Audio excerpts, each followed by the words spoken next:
Assalamualaikum dan salam sejahtera. Rakan-rakan pendengar, hari ini saya ingin berkongsi sedikit sebanyak tentang sebuah buku yang telah saya baca, bertajuk Ayah, karya Irfan Hamka. Buku ini saya punya sejarah yang unik tentang buku ini, khususnya dengan penulis. Apatah lagi, saya sangat meminati karya-karya Hamka.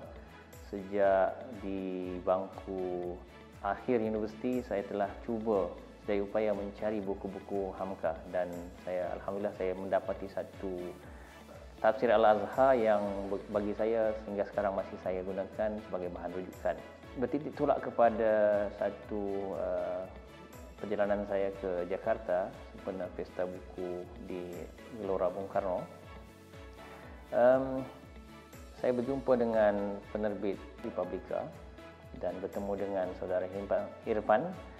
Saya mencari buku Hamka dan dia menyatakan ini buku karya dia sendiri berkenaan dengan pengalaman hidup beliau bersama-sama dengan Buya Hamka. Dan alhamdulillah sewaktu balik ke Malaysia, saya mengesyorkan supaya buku ini diadaptasi ke bahasa Malaysia supaya untuk kita memahami dengan lebih lanjut. Dan alhamdulillah buku ini telah diterbitkan oleh penerbit Aras Mega, dan saya kira buku ini perlu menjadi rujukan kita, bacaan kita, khususnya sempena Hari Ayah ini, untuk melihat sendiri tentang bagaimana pengalaman seorang anak bersama-sama dengan seorang ayah. Sang ayah yang juga merupakan seorang pendidik, pendakwah, ahli politik dan sejarawan serta sastrawan yang sangat penting di alam Melayu ini.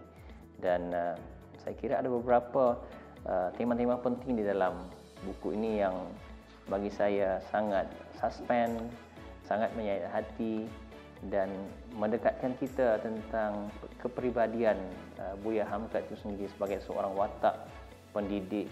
Dan apatah lagi dalam buku ini menceritakan tentang watak Hamka sebagai seorang ayah yang sangat menjadi idola dan juga kekaguman di peringkat anak-anak beliau.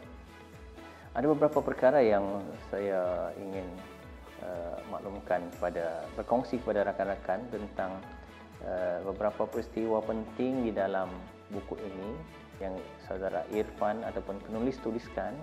Antaranya sewaktu macam mana mereka kecil, anak-anak Hamka ini alhamdulillah ada 12 orang, 2 meninggal semasa kecil dan ada 10 orang adik-beradik itu macam mana mereka berhadapan dengan suasana yang sangat getir.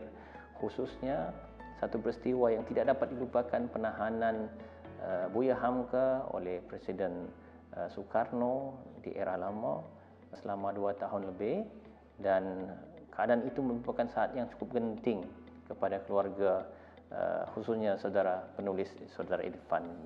Dan seterusnya bagaimana Hamka ataupun penulis ini menggambarkan tentang perilaku watak Hamka ini sebagai seorang yang mudah memaafi kesalahan walaupun benda itu berkaitan dengan sesuatu yang sangat perit kepadanya. Antaranya ialah bagaimana permintaan Presiden Soekarno untuk beliau mengimamkan solat jenazah beliau, dan itu disanggupi oleh Hamka dan ditulis oleh penulis sendiri dalam buku ini.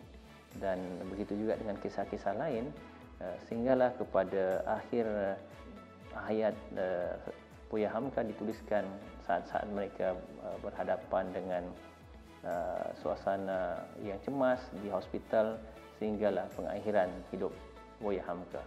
Dan saya ingat sempena dengan Hari Ayah, mungkin buku ini menarik untuk kita baca dan untuk kita mengingati sumbangan dan jasa baik ayah yang melahirkan kita semua. Selamat Hari Bapa. Assalamualaikum.